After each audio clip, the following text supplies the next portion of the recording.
Bonjour à tous et bienvenue dans cette nouvelle vidéo dans laquelle je vais venir te montrer comment installer un petit overlay sur OBS sur une de tes scènes ou sur plusieurs scènes par exemple. Alors tu peux l'avoir créé en amont ou tu peux en avoir un téléchargé un en amont que tu peux installer facilement, hein. Par exemple il y a des outils comme Streamlabs etc qui te permettent de les installer plus facilement etc. Mais admettons tu as créé le tien ou tu en as téléchargé un qui te plaisait fortement. Je vais te montrer comment le mettre. C'est vraiment très simple, c'est comme si tu allais installer une image sur ta scène. Par exemple, ici on est sur la scène 3, par exemple tu vois qu'il y a déjà un subgoal et un alertbox.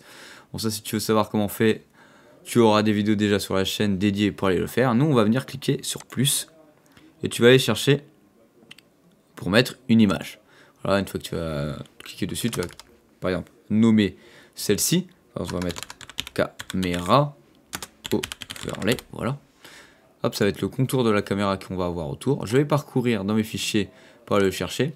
Alors il faut savoir si vous allez bouger votre fichier, par exemple, vous bougez l'image que je viens de mettre ici, de dossier, de document, de disque dur, OBS ne va plus la trouver. Voilà, juste pour vous donner une idée. Voilà, donc j'ai mon petit cadre pour ma caméra, par exemple, que je vais agrandir. Bon, pour ma part, je ne l'avais pas fait dans une taille assez adéquate, mais c'est pas grave. Voilà, hop, je vais venir l'installer ici.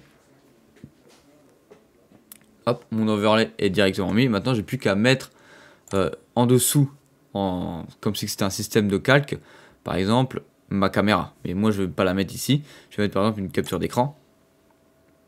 Capture d'écran 2, voilà. Ça va vous capturer mon écran qu'on a juste ici. Je vais mettre OK. Je vais réduire l'écran. Hop, et je vais la mettre à peu près à la taille de l'overlay. Voilà. Et là, vous allez vous dire, l'overlay, il passe pas devant. C'est normal. Il faut que la capture d'écran, vous allez la glisser juste en dessous de votre overlay. Et voilà, vous voyez que la capture d'écran est passée derrière l'overlay. Alors ça marche pareil que sur Photoshop, hein, c'est un système de calque. Plus tu es en haut, plus c'est lui qui va s'afficher. Plus tu es en bas, et plus ce sera pas la priorité, on va dire ça comme ça. Maintenant, on va passer sur comment installer par exemple un gros overlay sur une scène. C'est toujours pareil, on met une image. Hop, on va cliquer, on va la parcourir et aller le chercher. Voilà, on va mettre celui-ci par exemple. Voilà, bon, pour ma part, j'ai pas pris une bonne taille. Et par exemple, on va venir l'agrandir.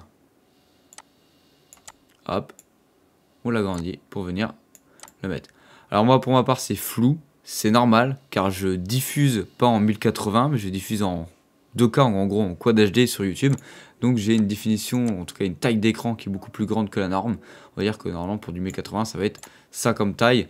Donc vous voyez que ce n'est plus du tout flou. Alors c'est après, si vous avez des overlays avec des animations en vidéo, bah c'est pareil, vous allez devoir ajouter une vidéo, une source média plutôt, voilà juste ici, que vous allez pouvoir implémenter pour mettre vos animations qui vont apparaître à chaque fois. En tout cas, j'espère que cette vidéo t'aura plu, n'hésite pas à t'abonner, à liker.